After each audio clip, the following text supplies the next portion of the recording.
Welcome to the 700 Club. Easter is supposed to be a happy time, but it was no happiness in Sri Lanka.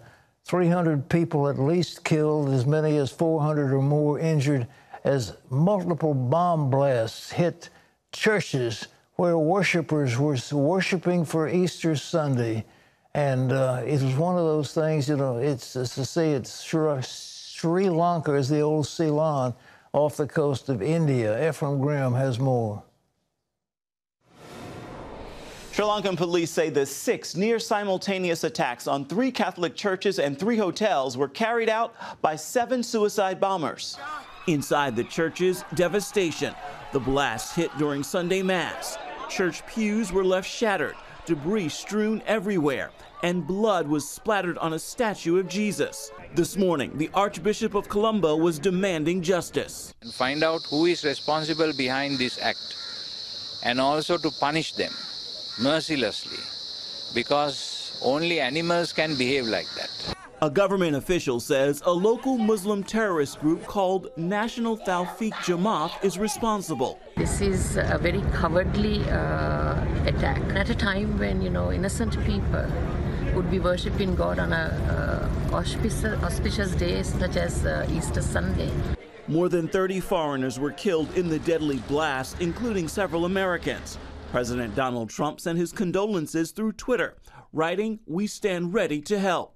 As the investigation goes forward, police say officials failed to heed warnings from intelligence agencies about the threat of an Easter Sunday attack.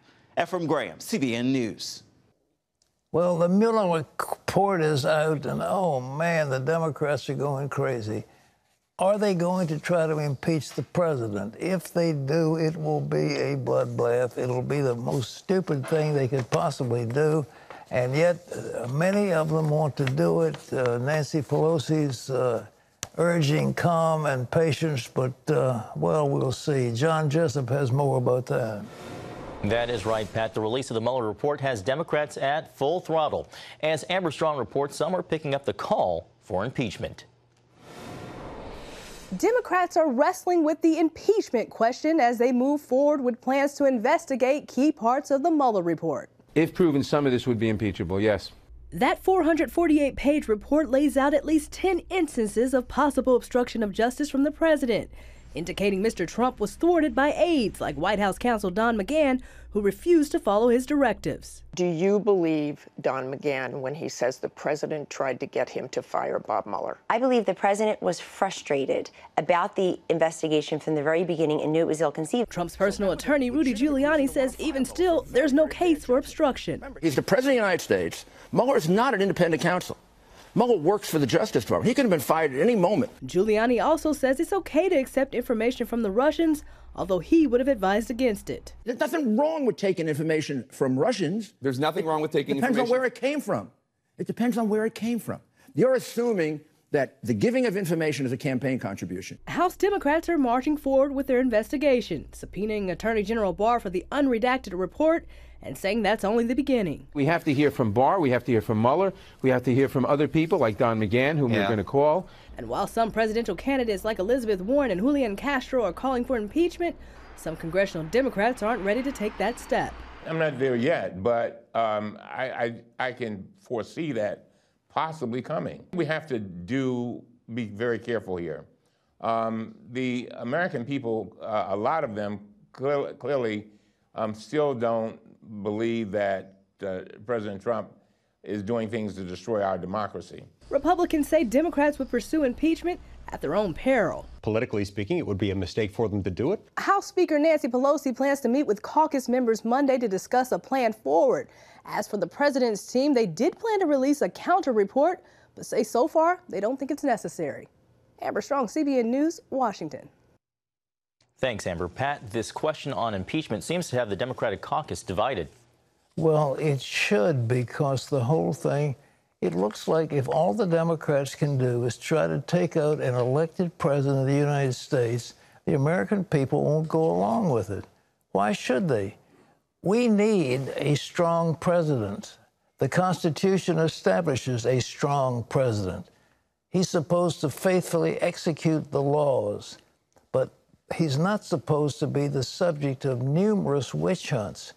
And this whole business of obstruction of justice is nothing short of nonsense.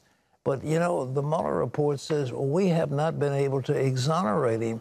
Well, why should they exonerate him? A person is innocent until he's proven guilty. So they were not tasked with the job of making the president innocent. He was already innocent. They were tasked with finding whether there was collusion with Russians. They said there was no collusion. Now they're talking about obstruction of justice. And we're going to bring the dean of the Regional University Law School tomorrow, a distinguished jurist. He's going to talk to us about what constitutes obstruction. But how is the head of the executive branch guilty of obstruction when he merely asks a member of his subordinates to do a particular thing? I mean, there's nothing about obstruction of justice. Well, we'll have to find that out. But even so, is that subject to an impeachment? But what do you have to get with impeachment? The House has got to vote it. All right, there has to be a majority vote. So they're going to spend all those months and months and months talking about impeachment instead of moving forward any kind of an agenda. Then it will go from there to the Senate, which will sit as a judge or jury on the matter, and there has to be a 2/3 vote. There is no way under heaven that with the number of Republicans in the Senate that they will get a 2/3 vote. So it's an exercise in futility that will waste their time and take away from them the opportunity to put forth a positive agenda going into the 2020 election. And that would be folly. So I'm sure that the Republicans would be delighted to have impeachment on the table instead of something else. John? Pat, in a number of states across the country, pro-life legislators are advancing laws limiting abortion. One of those states is Indiana. And as Paul Strand reports, lawmakers there are hoping to get the abortion question back in front of the Supreme Court. Lawmakers like those here in Indiana keep churning out measure after measure to limit abortion, and they keep getting challenged in court. But pro-life forces say the battles are worth it. That's because a case appealed to the U.S. Supreme Court could affect the whole country. One such case, dealing with civil rights, was struck down last year by the 7th Circuit Court of Appeals. Indiana is actually the only state that's passed a law that protects unborn children based upon their civil rights, that prohibits abortion based upon a child's color of the skin, sex, national origin, disability, or Down syndrome. So the court has never addressed the civil rights of unborn children before. This is historic. Indiana's lead attorney at the ACLU says that could potentially open the door for states to limit abortions. The state of Indiana is saying, prior to viability, we have the right to tell you whether or not you can get an abortion. And once you admit that, then there's no limit to how the state can interfere with that right. And that's the goal of these Indiana legislators, a fundamental change to Roe v. Wade, the ruling that legalized abortion nationwide. We believe that if they accept this appeal, it's a clear sign that the Supreme Court is willing to reconsider Roe, and we hope that the end of Roe v. Wade comes from Indiana. The High Court may also take up another state measure. Indiana's ultrasound law requires that any woman considering an abortion in Indiana must have the opportunity to see an ultrasound of her unborn baby at least 18 hours before she can have an abortion. Constitutional law attorney Jenna Ellis says that often changes a woman's mind as she sees the baby and hears its heartbeat. There is still a fundamental conscience that God gives us, and most women can't negate that and suppress it to the point that they're willing to kill their child. Falk says that's questionable. Statistics show that most women, when they review the ultrasound, don't change their mind. While he sees this law as an unnecessary roadblock, Ellis counters that ultrasounds are crucial. What the founders said in the Declaration was that truth is self-evident, and that's what we see in ultrasounds. We see the self-evident fact that this is a human being. If the court takes up either measure, it could mean a change in the country's abortion law. Lawmakers continue to try to save as many lives of the unborn as they can here in Indiana, but they also have their eyes on the big picture, hoping to affect abortion nationwide. Paul Strand, CBN News, Indianapolis. Thanks, Paul. Pat, back to you. You know, Roe versus Wade was a put-up job. The proponent of Roe versus Wade was somebody the ACLU got, Norma Covey, who actually later renounced her stand in relation to that case. When it got up to the Supreme Court, the reasoning was so bad that it was written by Justice Blackmun. It was called Blackmun's Abortion because it had to rely on a right to privacy. It relied on Griswold versus Connecticut and various other cases. But it had no foundation in law. And what happened was the Supreme Court took this matter and federalized the whole matter of reproductive rights. That was always part of the state's police power, and it should have been attended to by the states. And therefore, the people in the states had the right to vote on it. But this right to vote was taken away from them by the Supreme Court. And there's been nothing but controversy ever since. The Supreme Court should never, ever have done Roe versus Wade. But what they were talking about, essentially, was the first trimester. They weren't talking about later on. But that has morphed into the idea of what is called partial birth abortion, where you can kill a child when he was coming out of the birth canal. And then you've got this horrible governor of Virginia who said in the case of a botched abortion, the child which is born after the abortion proceeding may be killed. And that is infanticide, and that's how far they've gone. And now something has got to be done. And I believe there's coming to pass a majority of justices on the Supreme Court. They say, well, Roe versus Wade is settled law. Well, yeah, it was flawed to begin with, and it needs to be overturned. And it will be ultimately, a little by little. John? Pat, there is a movement to start Bible classes in public schools, and it is gaining ground. 7 states already recognize these classes, and several others could soon follow. Heather Sells has a story. The believers behind this latest push say their idea is simple and to the point. Teach the book that has shaped our civilization like no other.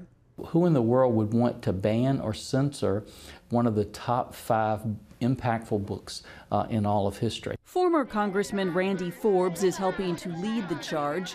His Congressional Prayer Caucus Foundation has joined other Christian groups to promote religious freedom legislation at the state level. President Trump gave them a Twitter shout-out, publicly praising the idea of elective Bible classes for high school students. Doesn't it just make sense that we should have that book that's been so impactful at least be studied and examined by people who want to study and examine in the place where we go to explore ideas and look at what we're going to do for tomorrow? Not everyone agrees. Religion writer Jonathan Merritt says evangelicals need to remember that the same schools teaching their kids about sexuality and science would now teach them the Bible. So it seems to me to be kind of a strange ask that you would say, yeah, I want a government employee in a public school teaching my kid about Holy Scripture, because when it comes to a lot of the scholarly consensus on Holy Scripture, these things diverge from majority opinions among evangelicals. Teaching this subject in the public school system clearly has its complications. Their main concern, Christians will use these classes as an opportunity to evangelize.